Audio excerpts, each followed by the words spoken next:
this year.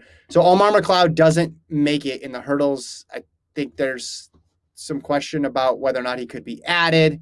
They ran the semis at night and then the finals first thing in the morning, but he hit a hurdle and then ended up finishing 8th, which would be huge news if he's not on the team heading to Tokyo. Obviously, he's a gold medalist, so that'll be a story to watch, especially as it pertains to Grant Holloway and the U.S. hopes for a medal. He did tweet out a post explaining what happened.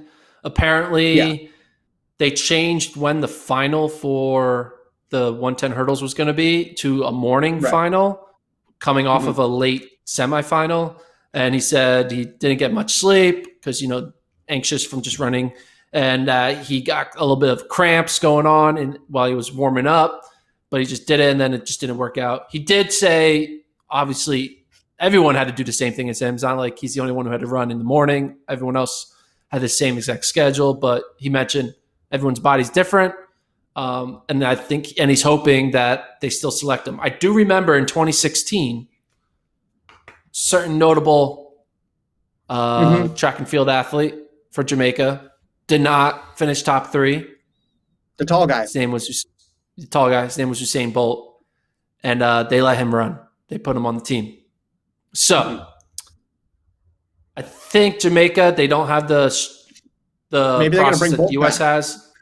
I think they're just gonna either bring back Bolt or they'll let Omar McLeod in the 110 hurdles. All right.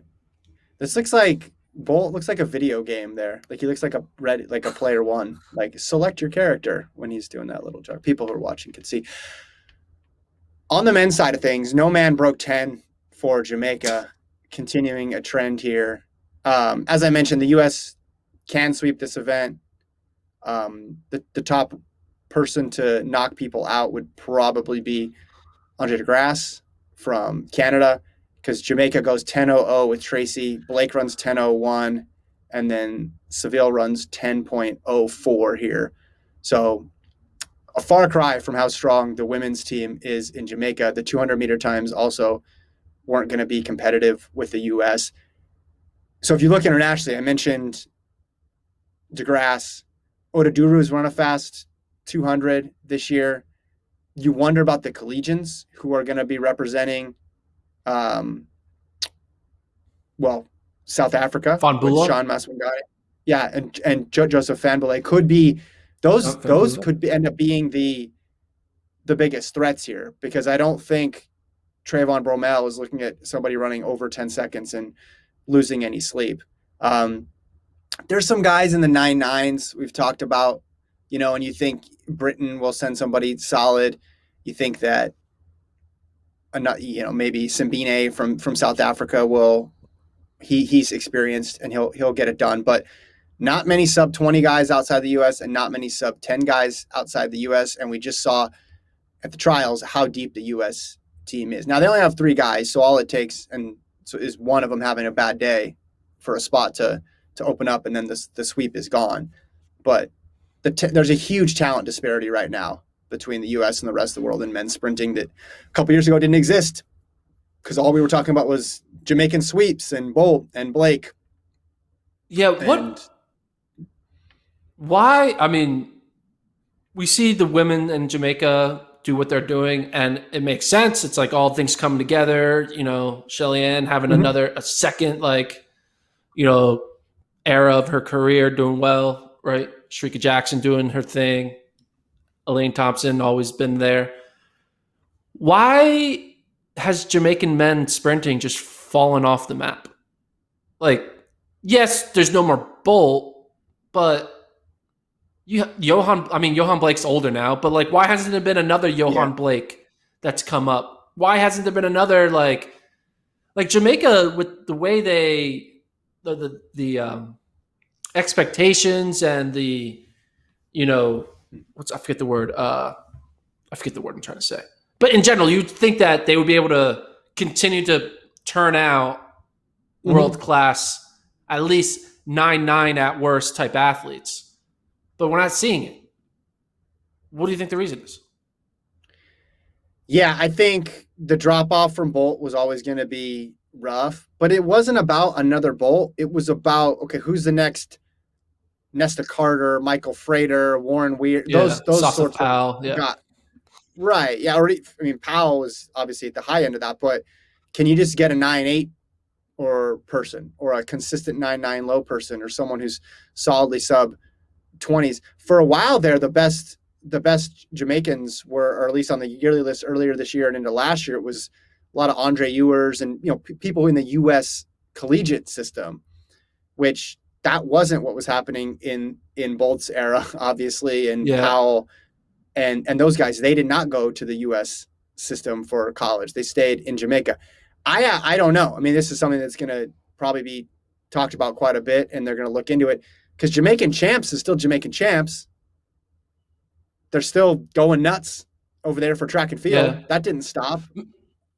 There has been some criticism of Jamaican champs. I went there in 2014 to see it. It is, if you're a track and field fan and you just want to like experience something that you can't experience anywhere else, you got to go to Jamaican champs and just watch a track meet there.